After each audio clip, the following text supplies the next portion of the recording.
Emily to Gremily here with another solo episode. And I'm actually really excited for this episode.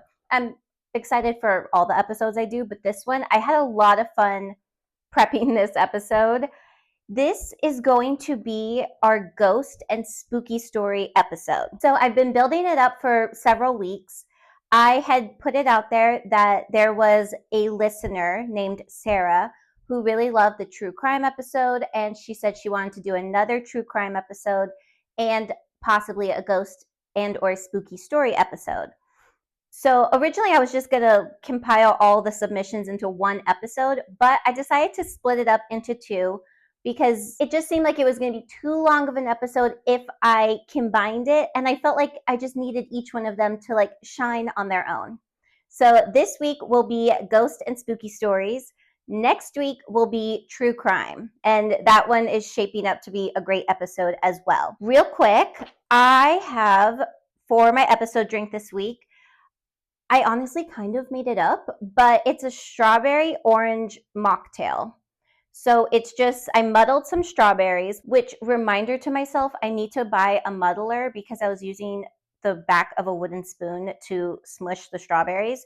But I just muddled some strawberries, squeezed out fresh orange juice, shook it all up, poured it over ice, and then topped it with soda water. I mean, I think it tastes pretty good. Would it taste even better with like some champagne in it? Yeah. So, catch me again in April and I'll be making this drink with alcohol. Super good. It's also like really summery.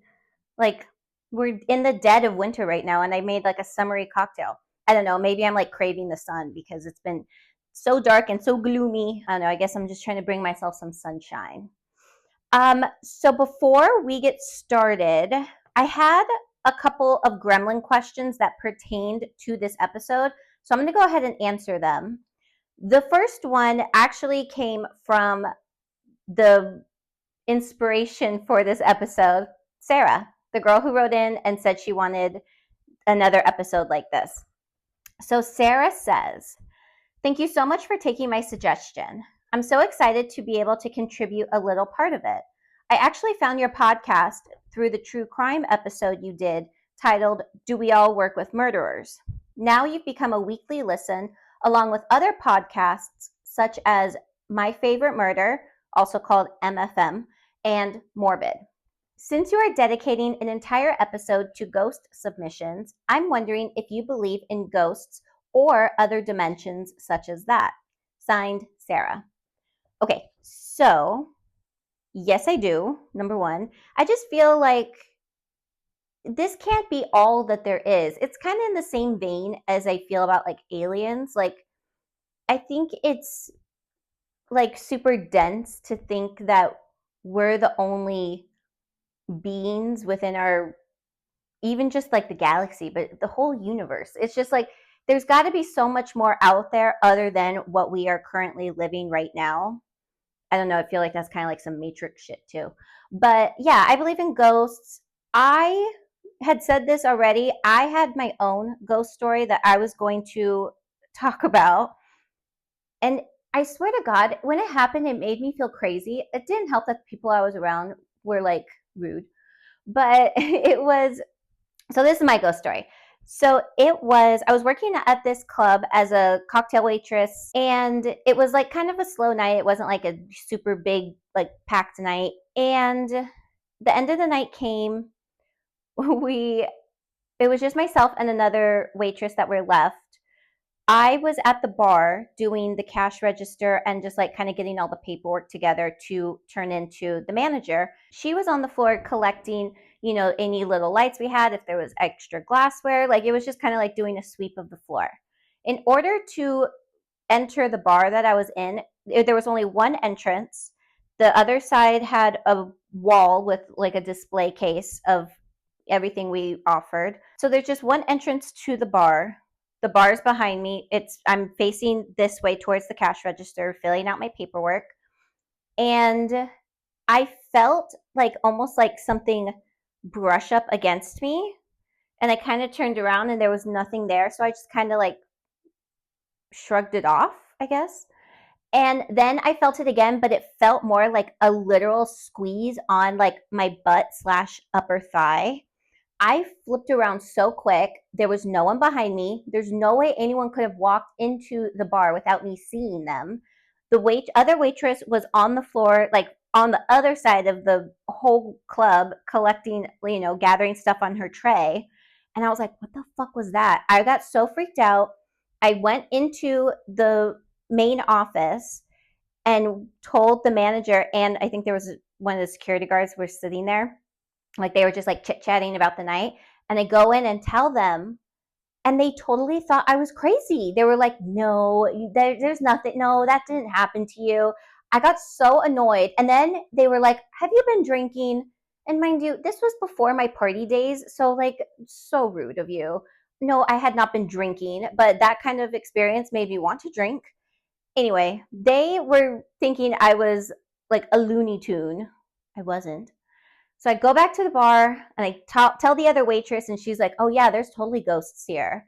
So she believed that there were ghosts there. The two, close minded men that were sitting in the office when I told my story did not believe me, but whatever. Anyway, that's my ghost story. And I truly believe that there was a ghost that, touched my butt. That's a weird statement, but it's true. And I think it happened. And yeah, that's it. That's my truth. That is my truth. They really tried to like really gaslight me and make me think I was nuts. I'm nuts, but I'm not like that kind of nuts. Anyway, so that's my ghost story. And yeah, I totally believe in ghosts, other dimensions, aliens. I love all that stuff. I believe in it. Just because we can't see it or experience it right now in this form doesn't mean like it doesn't exist. That's what I think. So I don't know. Maybe I should have someone on who's like a total ghost skeptic, and I want to hear like their argument for it. I'll add it to the list. Okay, and next for Gremlin questions, it is from Genevieve.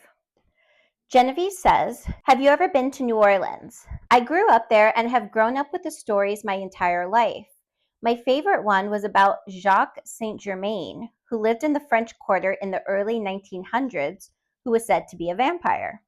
Signed, Genevieve. So, okay, number one, no, I've never been to New Orleans, but I'm dying to go. Like, I feel like I'm just not, like, I've never really traveled anywhere, and that's like such a bummer. I plan on fixing that, soon. It's just, I gotta get my, my ducks in a row. But no, I've never been to New Orleans. I remember my Nana told me she went, I don't know how old she was, but she went and she had a great time. Who knows what she did over there, but she had a great time. So she always told me it was like one of her like most favorite vacations she ever took. I would love to go there. When I was younger, I really wanted to go for like Mardi Gras for, reasons. Now I would love to go just because like I really love history and, soaking up cultures, and I love all that stuff. So it's definitely on my bucket list to go. I looked up who Jacques Saint Germain was. I didn't want to like bore people with like a history lesson. So if you're interested in any of that, I suggest looking it up. It was a fascinating story. From what I gathered from the articles I read, he was based off of a real person, but it's just a matter of like, was it embellished for like this fantasy of basically making him a vampire? Who knows? Do I believe in vampires? I mean, why not? I think that's fun. I would kind of want to be a vampire, but only if it's like the pretty vampires. Like I don't want to turn into like a bat, you know? I don't know. But I did want to tell you guys, I wanted to turn you guys on to, I found her on TikTok. And actually, Jay is the one who sent me this specific story. And then I started following her because I loved her content. On TikTok, her handle is at Ashley Inc. So it's at ASHLEEINC. And her entire page is called Spooky Scary Storytime. I love her alliteration. But the video I was sent, it was fascinated me. It's kind of a long video. I'm gonna do like a real quick summary here, but I'm not gonna do it justice. So I suggest you guys go look at it. I mean, all of her stories were fascinating, but this one I was like hooked on every word she had to say. So the reason I bring it up right now is because the person who submitted it never said what city or state they were in. They just said it was in a town adjacent to a major city. And then, based off of what I inferred from it, I assumed that this major city they were adjacent to was New Orleans, which is, how I'm kind of tying it all together. But it was about this guy, he submitted it. He was working at this bar as a barback, and he found it funny that on the front door, how you have like those signs where it says, like, we reserve the right to refuse service to anyone, no shoes, no shirt, no service, that kind of thing. They had those, but they also had one that said no witchcraft on the premises. So he thought it was kind of like a joke. And then he asked, a coworker of his, like, hey, what's that about? And they were like, no, it's like serious. Like, we don't allow that. And he was like, did you guys have like a problem with this? Like, I'm so confused. It delves into how there's this one woman who comes in every single month only on the full moon. She comes in and you notice her right away because she's gorgeous. She has these ice blue eyes. But every single time she comes in, every single month, she has like a different hair. Like, so he just thought, oh, she likes to wear wigs. When she first came in, he noticed her and, said to the bartender, like, oh my God, who is that? And the bartender was like, nah, dude, like, she's got a type. She's not going to give you the time of day. Sure enough, he kind of tried to talk to her and she just kind of like brushed him off. The bartender knew that she always got like a scotch on the rocks, and she would always request a napkin with a pen. And she would just kind of doodle while she sat there sipping her drink and looking around for a man. And sure enough, because she was gorgeous, men would come up to her and she would, always sit down and pay attention to a guy who had a very specific look. Every single month, they all kind of looked similar, and she would have a drink with them. At the end of the night, she would pay for her tab and the gentleman she was sitting with his tab, and they would leave together. And that happened every single month. It just kind of, like, for him being a barback and working there for several months, it became routine for him. He thought it was interesting, was just like, oh, okay, like, well, go for her. There was one month where she came in, did her whole routine. He went out back to take the trash out, and that's where they have their customer parking lot. He saw that the man she was sitting with went outside to his truck, pulled something out of his truck, went back in the bar. Later on, they left together. The next day, he comes to work and sees that the truck is still sitting there. So it ends up getting towed, and that was that. A few months later, after that, the owner of the bar comes in, and I guess he doesn't come in that often. And it's important to note that the owner of the bar, he inherited the bar from his dad. I believe the bar was established by his dad in like 1946 or something. So he inherited the bar. He comes in, to just, I guess, check something out. Who knows? The woman is sitting at the bar, and the bar owner, he, like, all the blood drains out of his face, and he's like, who is that? And they explain who she is, that she comes in every month, and he flips out. He says that he remembers that lady, specific lady with that very distinguished, striking look, different hair, but those ice blue crystal eyes. He remembers her from when he was a child and his dad was the owner. And it stood out to him because his dad's friend came into that bar one night and sat down with the woman, talked with the woman, and left with the woman. That friend was never seen from again. And the dad always held such guilt over the fact that the last place his friend was seen was at his bar. So he goes up to the lady and starts asking her questions and kind of like grilling her. And she's very adamant she doesn't know him. She's never been to this bar before, even though she comes in every month. It was super strange. So she ends up leaving without a man. And the next time she tried to come in, the owner said to security, you're not allowed to let her in anymore, because he was that frightened of her. Anyway, this story is told so much better. I really gave you like the Cliff Notes version of it. I mean, I kind of gave it away, but still, go look at her page. Again, it's on TikTok at Ashley Inc. at ASHLEEINC. Spooky Scary Storytime. She has a ton of videos. They're all submissions. I don't know if she's getting them submitted to her or if it's on Reddit. Who knows? But the way she tells the stories, it's so much better than I'm doing right now. So go look her up. But that story, I was like, ooh, I don't know. It made me follow her. I enjoyed it. And in my head, I feel like it was New Orleans. But yeah, what was this girl? Was she a vampire? Like a succubus? What, like, she was a something. I mean, it could be a made up story too for the skeptics, but I don't know. What do you guys think?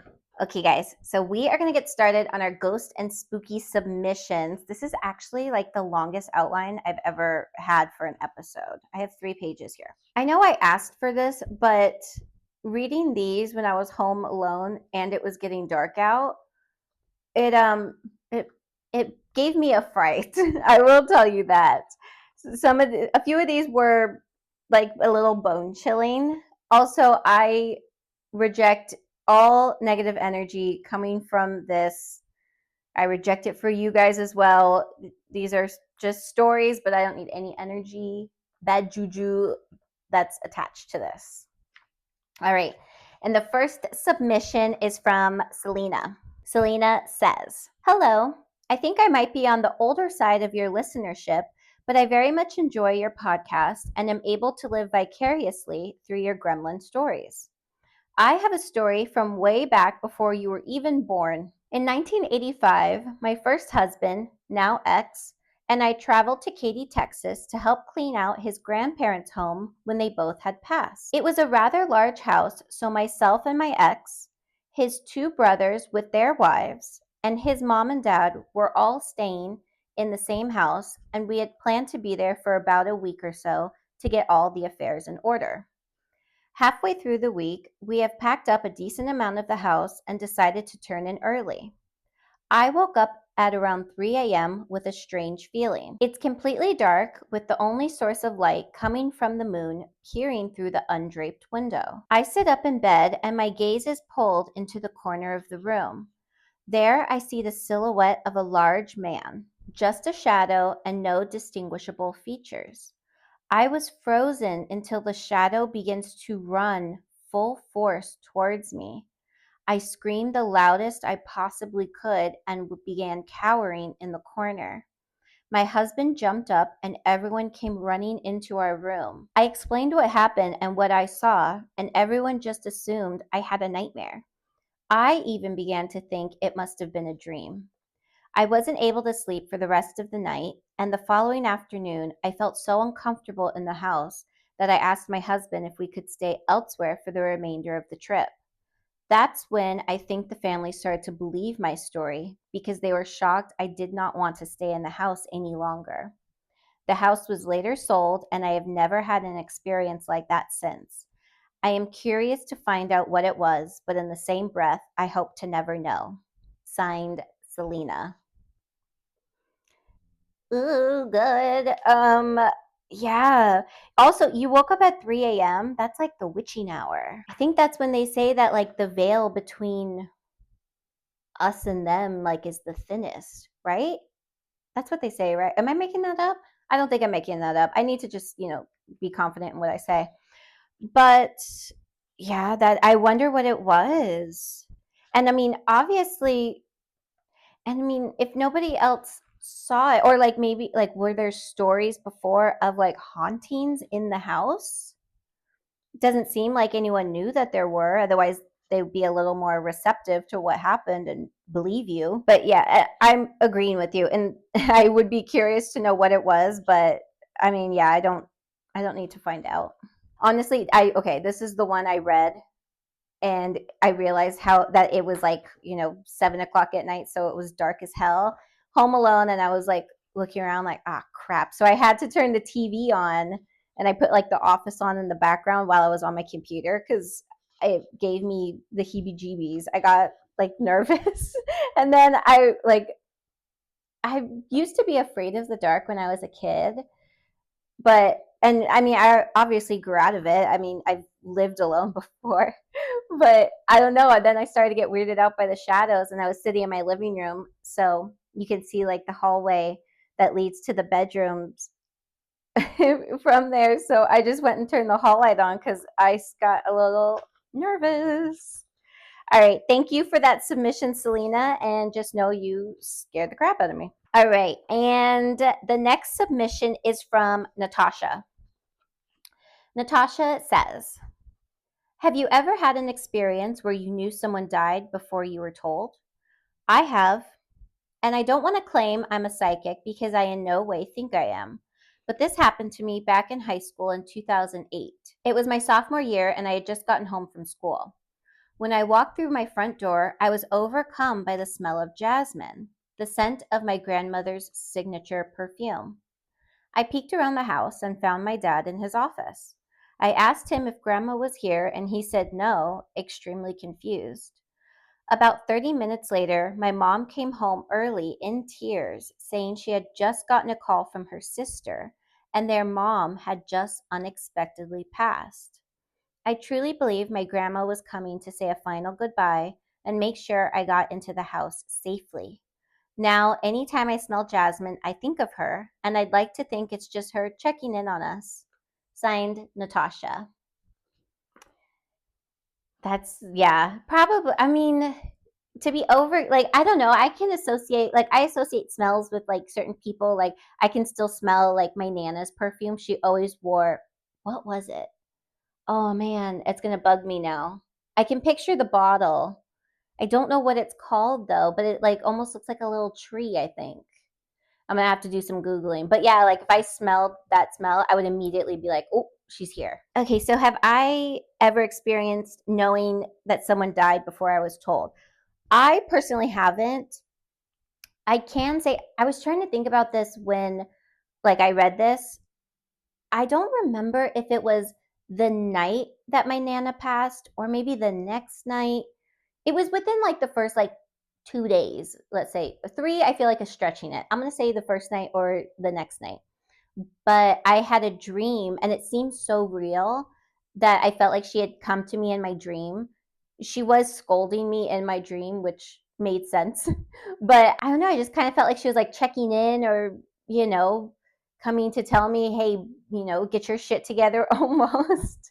Um, but I do remember, I had completely forgotten about this too, but I do remember this happened like when I was like a kid, like had to be like the early 2000s. I'm gonna have to like do some digging to figure it out. So it was my great aunt and uncle, because it's my mom's aunt and uncle, so it makes them my great aunt and uncle. So my great uncle, he had been sick for a while, and I believe he was living in like maybe like hospice care or something like equivalent to that, where it wasn't like the hospital, but it wasn't like their home. So, she obviously went and visited him every single day. But at night, she said that there was like this one particular night she was sleeping and she, like, I don't know if she had a dream or she like woke up and like woke up because of it, but like she like felt him hug her. And then I think she was sleeping and then she woke up because the phone was ringing and it was the hospice center telling her that he had passed. So she had like told us all that story, and I remember like everyone was just like, "Oh my god!" Like, it's just like one of those like stories where you're like, how could she have known she was asleep? It happened at like 2 in the morning or something like that. So I think stuff like this is completely possible, which is why I also believe in ghosts and other dimensions and what have you. So, yeah, I definitely believe that was your grandmother coming to just check on you, make sure you got home safely. And yeah, every time you smell jasmine, maybe it's just her just like peeking in, being like, hey, we're all good, right? I love that. Okay, and our next submission is from Emma. And Emma, I have to say, I got excited when I got your email because you had titled it the Appalachian Mountains. And I didn't want to put this out there because I didn't want like someone to write in like just for the sake of it. I have myself and Jay have a very weird fascination with the Appalachian Mountains because there's so much like lore that comes out from it. And it's like, I can't even explain it. I can tell you one thing, you're never going to find me there. It's just like a hotbed for like the paranormal, and it seems like it's a little like evil. And I just, if you're unaware of what I'm talking about, honestly, like I kind of fell into a TikTok like rabbit hole of all these stories. It it scared me, and yeah, you're not going to find me there ever.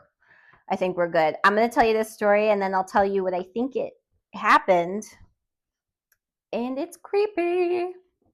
All right. Emma says, I never really believed in ghost stories. That was until I found myself in the Appalachian Mountains. During COVID, my boyfriend, now husband, and I were starting to get serious cabin fever. We were both working from home and decided we needed to get out. So we landed on the idea of taking a road trip. One of our stops ended up being in West Virginia. We had pre rented an Airbnb and arrived safely, nothing fantastic to note. The first night was fine, extremely quiet but peaceful. The second night, we heard the trees rustling, but assumed it was the nice breeze. But the third and final night will haunt me forever. While we were in bed getting ready to fall asleep, I heard what I thought sounded like someone walking outside the bedroom window. My boyfriend and I both heard it, but it went away, so we assumed it was an animal. Then we heard the voice.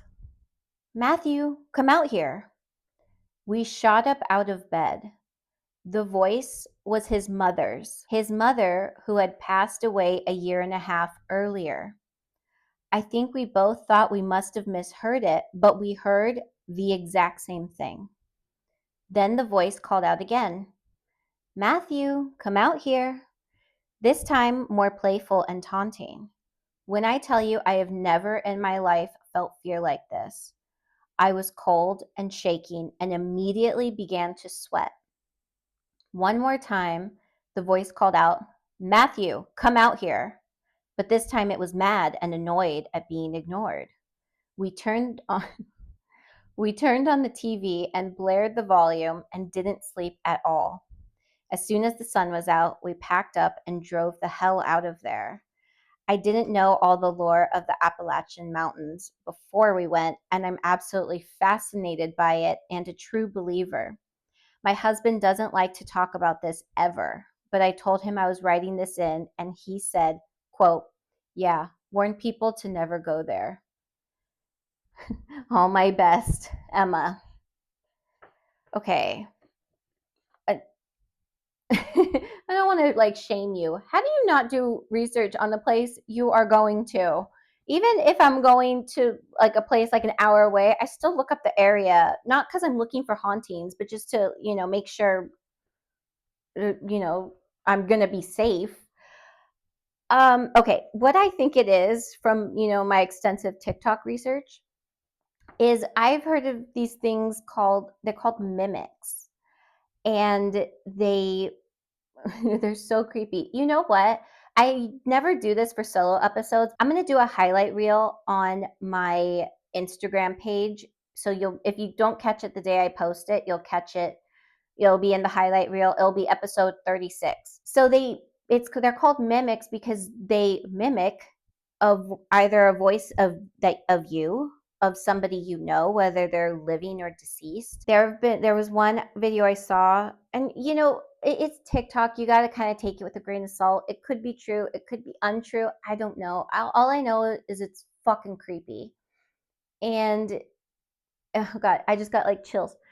This whoever was taking the video, I forget if it was a man or a woman. They were taking a video. You could tell they were inside their bedroom, the doors closed, and clear as a bell, like as if the person's standing right outside the door. You hear them like calling out for the person, and they're like asking to be let in. And the thing is, supposedly the lore is you shouldn't interact with the mimics. You should ignore them. You should not invite them in. You shouldn't answer them. It's like and they have to be let in or like to be invited into the home. To I don't know what happens if one catches you. I don't want to find out. I am very aware that I am home alone right now. I just got like so freaked out. Okay.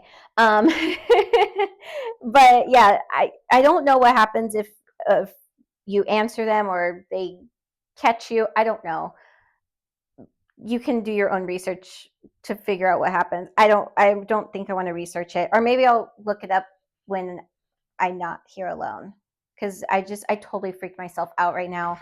God, why did I do that to myself? Anyway, I'll find the video I'm talking about and I will put it in Instagram stories and then it'll be in the highlight reel labeled episode 36. I will also do the same thing for the story I told and the TikTok page, Ashley Inc. That way you guys can find it a little easier. It's terrifying. Um, yeah, the Appalachian Mountains, you're never going to see your girl there. No, and not even to drive through. It's just, and they span like so far. Like it's like West Virginia, Tennessee, Kentucky. I want to say both the Carolinas, for sure North Carolina. I'm not sure if South Carolina is involved. It's such a stretch of land, and it's just like a hot spot of activity. And like I know there's a lot of disappearances there. I mean, there's disappearances everywhere, but there's a lot of disappearances there, and there's a lot of caves and mines, and I don't know. It's all creepy. So Emma, thank you for that. And I just scared myself. I really hope one of my cats doesn't like make a really loud noise out there because I don't know, I might pee myself. Okay, we have one final one, and I did this on purpose. I put the scariest one right here, and we're gonna end on a lighter note because I didn't want to leave you guys feeling like debilitated and creeped out. This submission is from Misha, and Misha writes, "I have a ghost story, but it's not spooky or scary. Just an acknowledgement that they exist. I grew up in an old colonial home in Connecticut. My mom tells me I used to babble towards nothing when I was a baby, and when I was a toddler, they assumed I had an imaginary friend I would talk with.